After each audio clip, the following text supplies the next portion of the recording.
अगर आप भी चाहते हैं कि एसएस फिल्म्स मोतिहारी के ऑडियो वीडियो सबसे पहले आप तक पहुंचे, तो इस चैनल को सब्सक्राइब करें और साथ ही बेल आइकन को दबाना ना भूलें। Presented by SS Films Motihari. Music by Saurabh Aishwarya.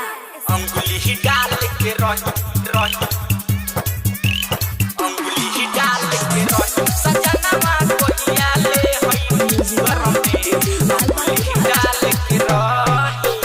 चढ़ली जवानी रउआ छोड़ के बानी कनैल के दूध लेखा छुए रोज पानी ये राजा चढ़ली जवानी रउआ छोड़ के बानी कनैल के दूध लेखा छुए रोज पानी कबो आई बत बाहर से घरे बलमुआ कहिया ले ए राजा कहिया ले सुगनवा कहिया ले हई फिंगर में अंगुली ही डाल के रही सजनवा कहिया ले हई फिंगर में अंगुली ही डाल के रही अंगुली ही डाल के सौरभ डिजिटल रिकॉर्डिंग स्टूडियो सजनवा कहिया ले हई फिंगर में राजा डाल के रही साल भर शादी के भइल सैया जाके बसल बार बहरा में सच कहतानी हो राजा जानी उठता लहर लहंगा में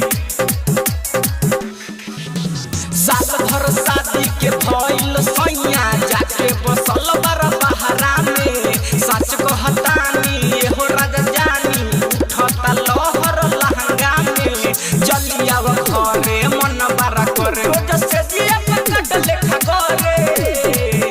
सजनवा कहिया ले ए रजऊ कहिया ले